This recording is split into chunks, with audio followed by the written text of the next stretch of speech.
نحمدہ و نصلی علی رسولہ الکریم، اما بعد فاعوذ باللہ من الشیطان الرجیم، بسم اللہ الرحمن الرحیم۔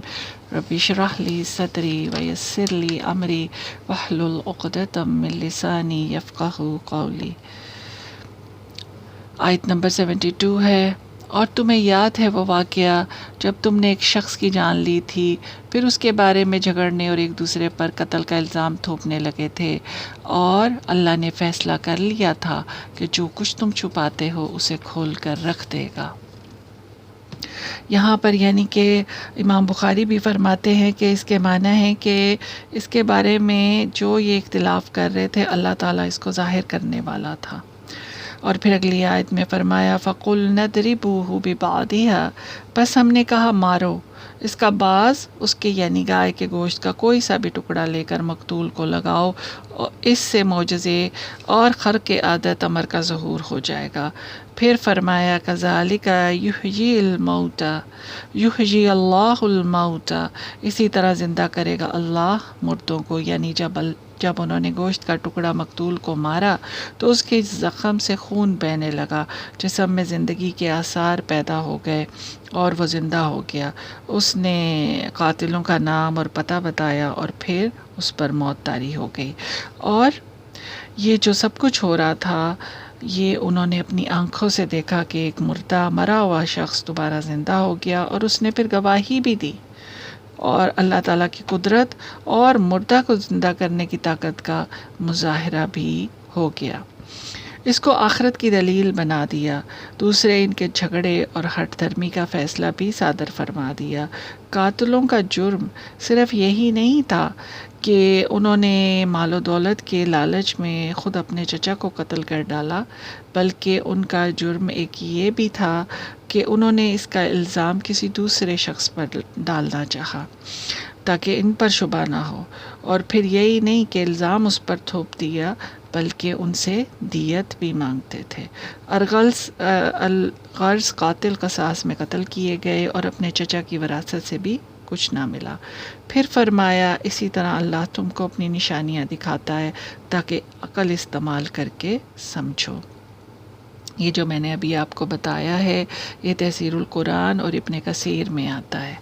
اس کے بعد درس قرآن سے آ رہا ہے، ان آیات سے کچھ اہم تعلیمات ملتی ہیں۔ نمبر 1 کہ اللہ کا پیغمبر جس بات کا حکم دے اس کو بے تامل عمل میں لانا چاہیے، کیونکہ جو پیغمبر حکم دیتا ہے اس کی اطاعت کر کے اللہ کی اطاعت ہی کرنی ہوتی ہے۔ اسی طرح دوسرا ہے کہ اللہ اور اس کے رسول کے احکام میں حجتیں کرنا اور بال کی کھال نکالنا ہرگز مناسب نہیں۔ ان کے احکامات کو بلا چوں چرا کیے بجا لانا چاہیے۔ اور نمبر 3 ہے کہ آئندہ کے متعلق کسی بات کے کہنے یا کرنے کا جب ارادہ کرو تو انشاءاللہ ضرور کہو، اس سے امید ہے کہ اللہ تعالیٰ اس میں برکت بھی رکھے اور اس میں خیر بھی ہو۔ احسن البیان سے ہے کہ مقتول کو دوبارہ جی اٹھنے سے استدلال کرتے ہوئے اللہ تعالیٰ قیامت کے دن تمام انسانوں کو زندہ کرنے کی قدرت کا اعلان فرما رہے ہیں، جو منکرین قیامت کے لیے حیرت کا باعث رہا ہے۔ سورہ بقرہ میں 5 مقامات پر مردوں کو زندہ کرنے کا ذکر ہے، اور وہ آیات کون سی ہیں؟ آیت 56 ہے، 73 ہے، 243 ہے، 259 ہے اور 260 ہے۔ اس کے بعد اگلی آیت ہے 74، فرمایا ثم قست قلوبکم، پھر سخت ہو گئے تمہارے دل بعد اس کے، بس گویا وہ پتھر ہیں یا اس سے بھی سخت، یعنی گزشتہ معجزات اور یہ تازہ واقعہ مقتول کا زندہ ہو کر بات کرنا دیکھ کر بھی تمہارے دل جو ہیں تمہارے اندر رجوع اللہ اور توبہ و استغفار کا جذبہ پیدا نہیں ہوا، تمہارے دل پتھروں سے بھی زیادہ سخت ہو گئے۔ یہاں آپ دیکھیے کہ اللہ سبحانہ و تعالیٰ دنیا کی سخت ترین چیز کی مثال دے رہے ہیں، پتھروں کی۔ ان کے دلوں کا موازنہ کیا جا رہا ہے، لیکن ساتھ ساتھ یہ بھی فرمایا کہ تمہارے دل تو اشدو ہیں، یعنی کہ پتھروں سے بھی زیادہ سخت ہیں، کیونکہ تم پر کوئی اثر نہیں ہوتا۔ جبکہ پتھروں کی یہاں پر صفات بیان کی گئی ہیں، ان کو ان کی مثال ان کے دلوں کی دے کر پتھروں کی بات بتائی گئی، اور اس میں مختلف پھر ہم انسانوں کے دلوں کو بھی دیکھتے ہیں۔ دلوں کا سخت ہو جانا افراد اور امتوں دونوں کے لیے سخت تباہ کن ہے۔ اس کا مطلب ہوتا ہے کہ ان سے قبول حق کی استعداد ختم ہو گئی اور اصلاح کی توقع کم ہو گئی یا رہی ہی نہیں، اور ان کی تباہی کا اندیشہ زیادہ ہو گیا۔ یعنی کہ ایسے انسان کی اپنی تباہی بھی ہو جاتی ہے، اور اگر مجموعی طور پر کوئی قوم ایسا کر رہی ہے تو وہ قوم فنا ہو سکتی ہے۔ اسی لیے اہل ایمان کو اس کی خاص طور پر تاکید کی گئی ہے، جیسا کہ سورہ الحدید کا مفہوم ہے کہ نہ ہو جانا ان کی طرح جن کو اس سے پہلے کتاب دی گئی، مدت گزرنے پر ان کے دل سخت ہو گئے۔ اور پھر ایک اور فرمایا وَإِنَّ مِنَ الْحِجَارَةِ كَمَا يَتَفَجَّرُ مِنْهُ الْأَنْهَارُ، اور بے شک بعض پتھروں سے نہریں بہہ نکلتی ہیں، اور بعض اللہ تعالیٰ کے ڈر سے گر پڑتے ہیں، اور اللہ غافل نہیں تمہارے اعمالوں سے۔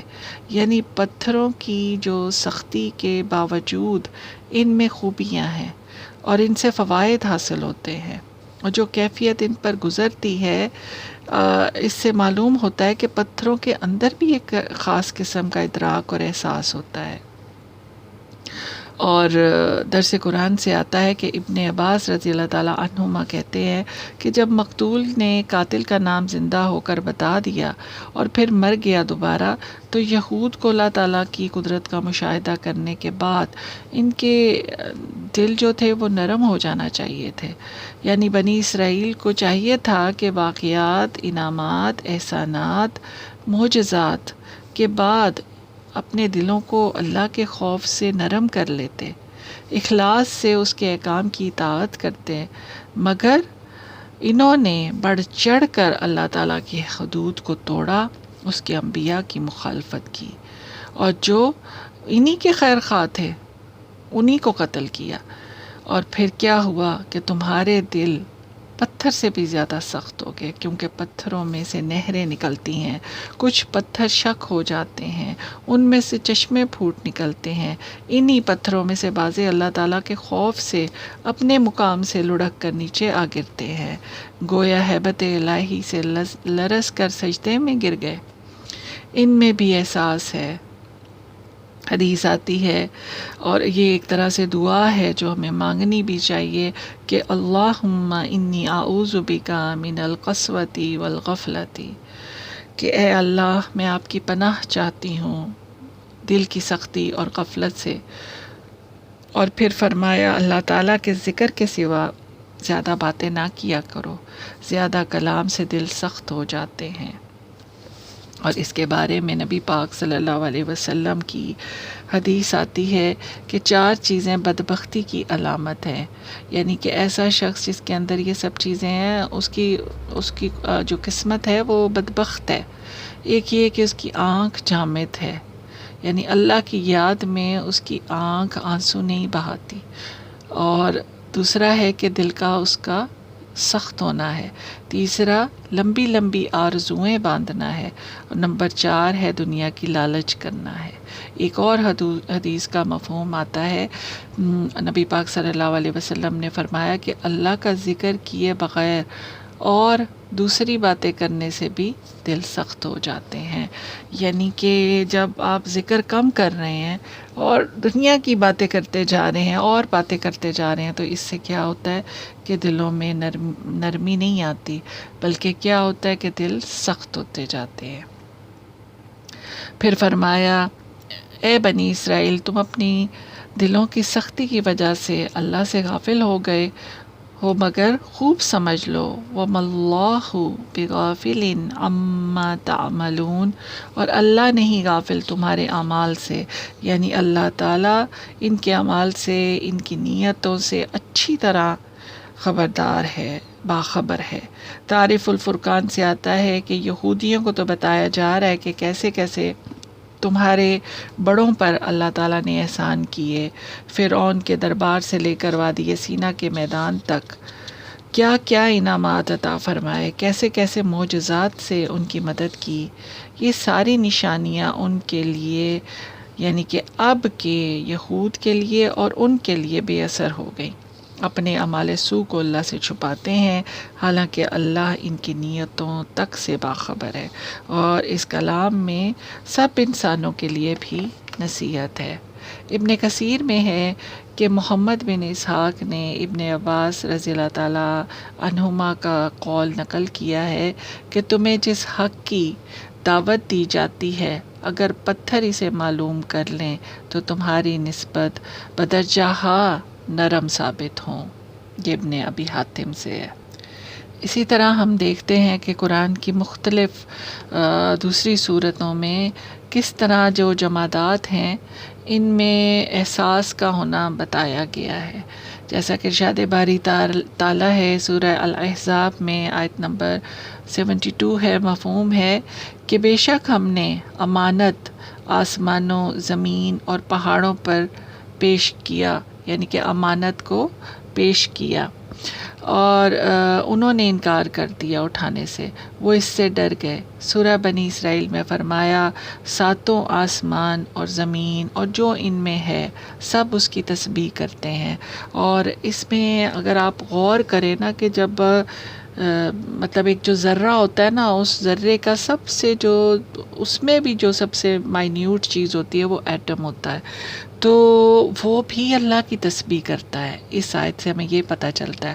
تو اگر آپ بہت ہی کسی خاموش جگہ پہ بیٹھے ہوں اور بہت پن ڈراپ سائلنس ہو تو وہاں پر بھی آپ کو تھوڑی سی ایسی آواز آئے گی کہ جس طرح کچھ گوں کی آواز آتی ہے، تو وہ آپ وہی ہے کہ وہ اللہ کی تسبیح میں چیزیں لگی ہوتی ہیں۔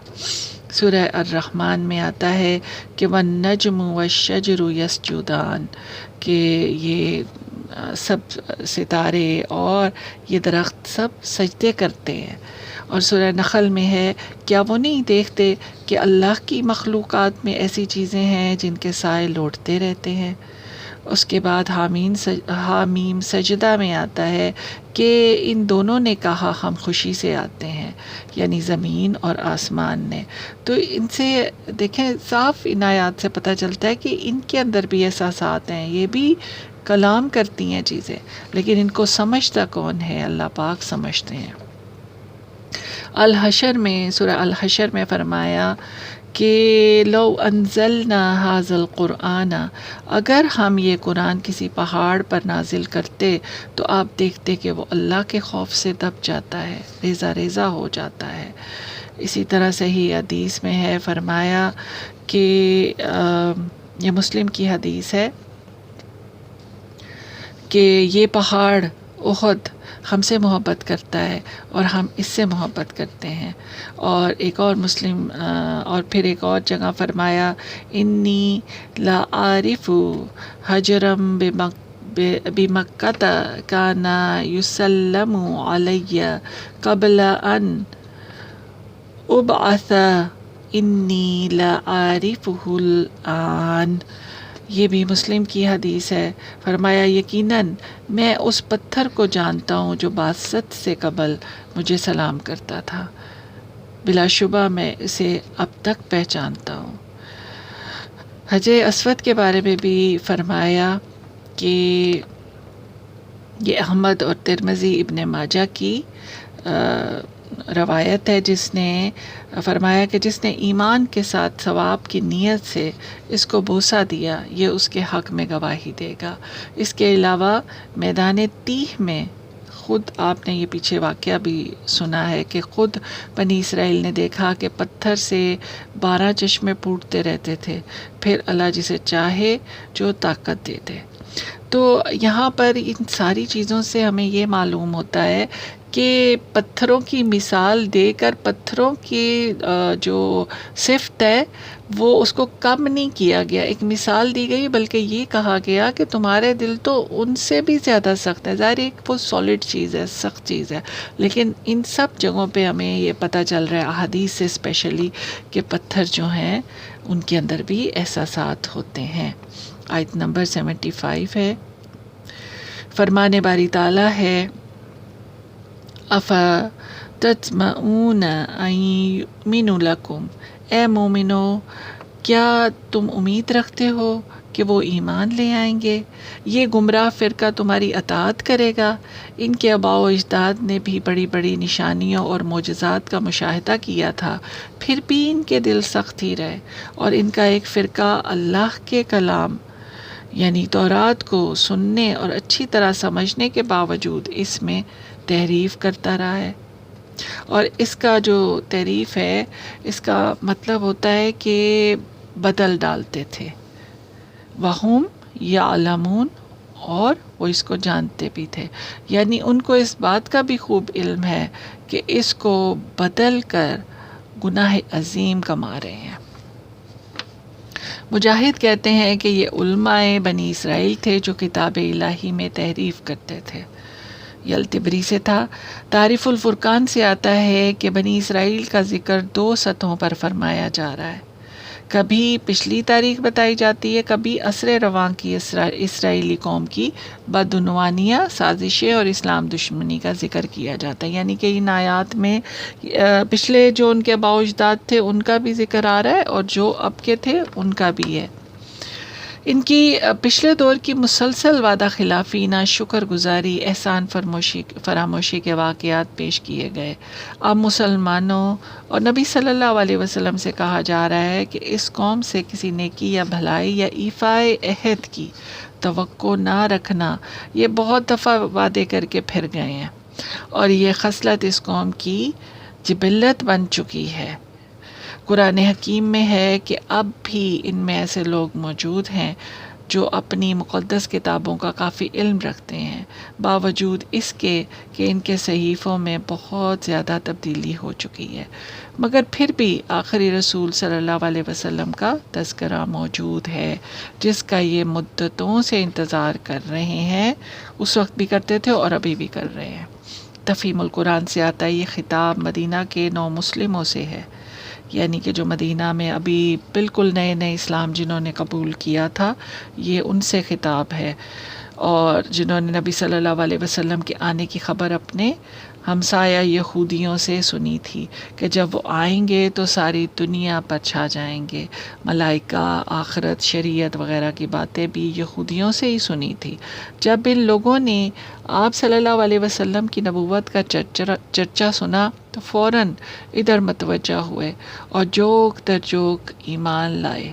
چنانچہ یہ لوگ اپنے یہودی دوستوں کے پاس جاتے تھے اور اسلام کی دعوت بھی دیتے تھے، یہ ضرور پیش ہوں گے انہی کی دی ہوئی خبروں کی بدولت۔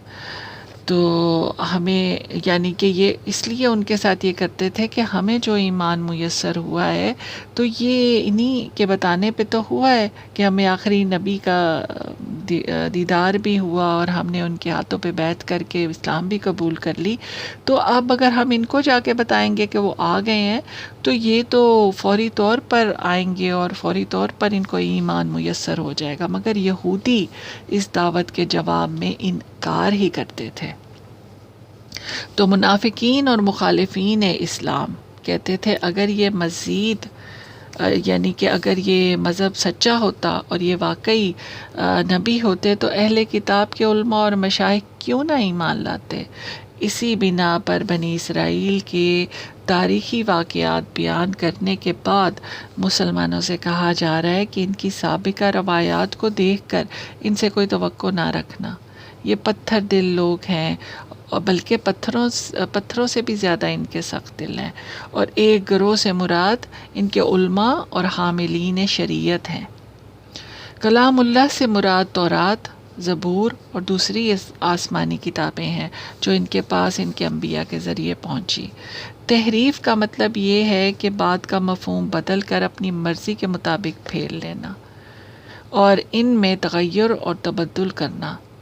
علماء بنی اسرائیل دونوں طرح کی تحریفیں کلام الہی میں کرتے تھے۔ درس قرآن سے ہے، آیت نمبر 76 ہے۔ اب یہود کے دوسرے گروہ یعنی یہودی منافقین کا ذکر ہے۔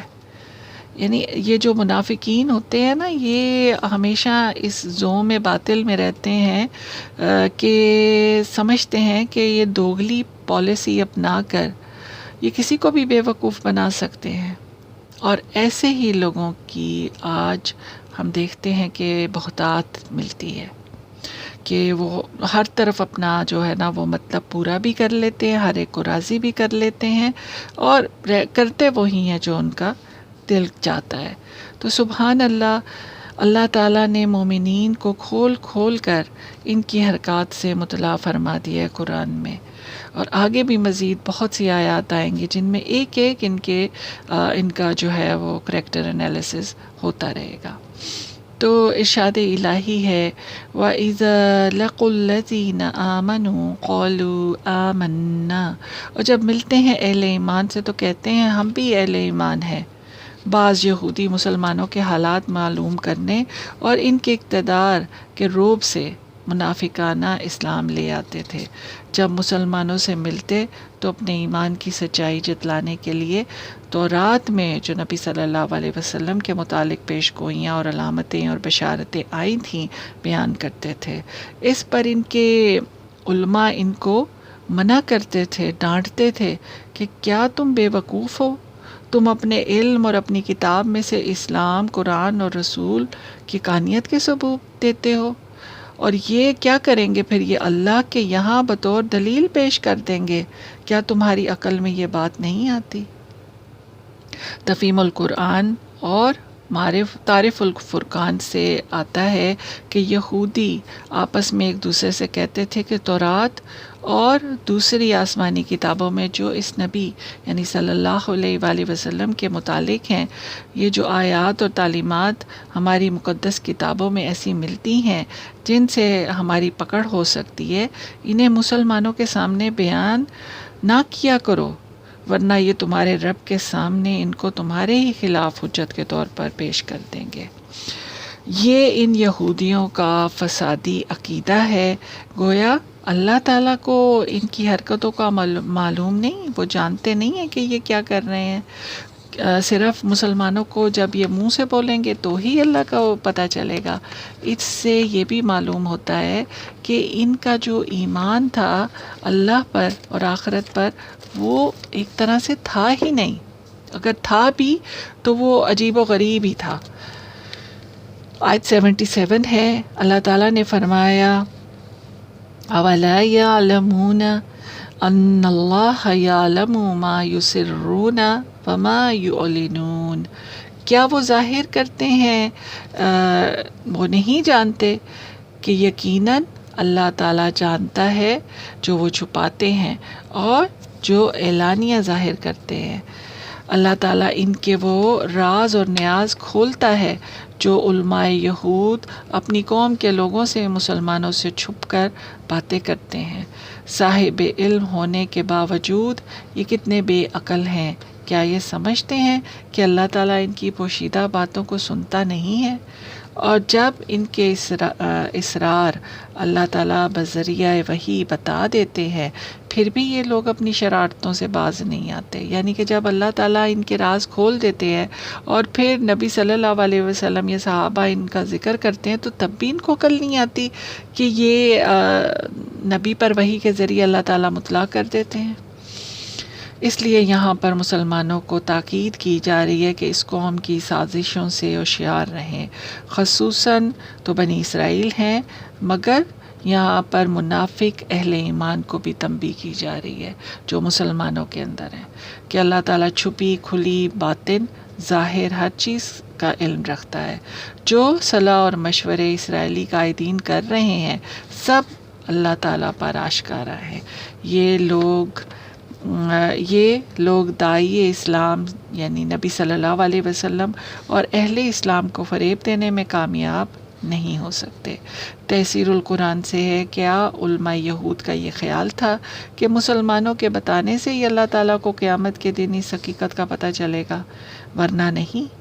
ان کی اللہ تعالیٰ کے متعلق معرفت اتنی کمزور ہے کہ ان کو یہ بھی نہیں معلوم کہ اللہ تمام کھلی چھپی باتوں کا جاننے والا ہے، ان باتوں کو بھی خوب جانتا ہے جو یہ اپنے ساتھیوں سے کر رہے ہیں، اور اللہ تعالیٰ قرآن میں جا بجا مسلمانوں کو ان پر مطلع بھی فرما دیتا ہے۔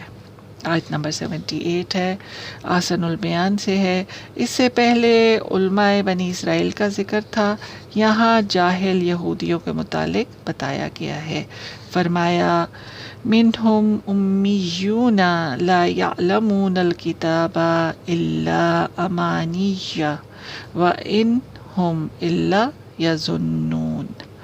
ان میں سے کچھ ان پڑھ ہیں، ایسے بھی ہیں جو نہیں جانتے کتاب کو سوائے اپنی آرزوؤں کے اور صرف گمانوں پر چلتے ہیں۔ یعنی ان کے بے پڑھے ان پڑھ لوگ جو ہیں وہ اپنی تورات سے بھی بے خبر ہیں اور آرزوؤں میں مبتلا ہیں اور گمانوں پر ان کا گزارا ہے، جس میں ان کے علماء نے ہی ان کو مبتلا کیا ہوا ہے کہ ہم اللہ کے چہیتے ہیں، اگر جہنم میں گئے بھی تو چند روز اور پھر ہمارے بزرگ ہمیں بخشوا لیں گے اور جنت میں داخل کروا دیں گے۔ آج کے اگر ہم دیکھیں تو جاہل مسلمانوں کو بھی علماء سو اور پیروں فقیروں نے ایسے ہی حسین جالوں اور پرفریب باتوں میں پھنسا رکھا ہے۔ مجاہد کہتے ہیں یہاں امی وہ لوگ ہیں جن کے بارے میں اللہ تعالیٰ نے فرمایا ہے کہ وہ اس کتاب کو نہیں سمجھتے جو اللہ تعالیٰ نے موسیٰ علیہ السلام پر نازل فرمائی، بلکہ جھوٹی اور باطل باتیں از خود کھڑتے ہیں۔ یہاں تمنا کے معنی از خود جھوٹ کرنا ہے۔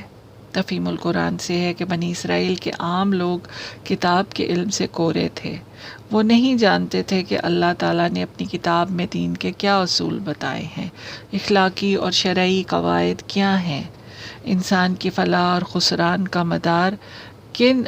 دار و مدار کن چیزوں پر رکھا ہے۔ علم کے بغیر انہوں نے ایسی خواہشات اور مفروضات گھڑی ہوئی باتوں کو دین سمجھا ہوا تھا۔ اور اگر اس آئینے میں ہم اپنی شکل دیکھیں تو واقعی اس میں کوئی ذرا بھی جھوٹ نہیں ہے کہ آج کی امت مسلمہ بھی یہی سب کچھ کر رہی ہے۔ تعریف الفرقان سے ہے کہ اپنی جہالت اور بے علمی کے باوجود اپنے آپ کو یہ لوگ بڑا فہمدان سمجھتے ہیں، اپنے مفروضوں کے جال میں اسیر ہو کر رہ گئے ہیں۔ یعنی کہ جو انہوں نے خود سے گھڑی ہوئی ہیں نا باتیں، بخشش کی اور شفاعت کی اور اپنے بارے میں کہ ہم لوگ تو کلمہ گو ہیں اور جنت تو ہمارے لیے ہی بنی ہے، تو یہ اپنی انہی ایسے خیالات میں قید ہو کر رہ گئے ہیں۔ ان کی اس خود فریبی اور جھوٹے گھمنڈ میں ان کے عالموں کی گمراہ کن کی عادت کا ہاتھ بھی ہے۔ یہ دنیا کے قلیل فائدوں کے لیے اپنی کتابوں میں تحریف اور رد و بدل کرنے سے بھی دریغ نہیں کرتے۔ ان لوگوں کی سزا جو ہے وہ اگلی آیت میں بیان ہونے جا رہی ہے، اور آیت 79 ہے، ارشاد الہی ہے فَوَيْلٌ لِّلَّذِينَ يَكْتُبُونَ الْكِتَابَ بِأَيْدِيهِمْ، پس تباہی ہے ان لوگوں کے لیے جو لکھتے ہیں کتاب اپنے ہاتھ سے، پھر کہتے ہیں یہ اللہ کی طرف سے ہے تاکہ اس کے بدلے میں لے لیں تھوڑی قیمت۔ پس تباہی ہے ان کے لیے اس میں جو ان کے ہاتھوں نے لکھا، اور تباہی ہے ان کے لیے اس میں جو وہ اس سے کماتے ہیں۔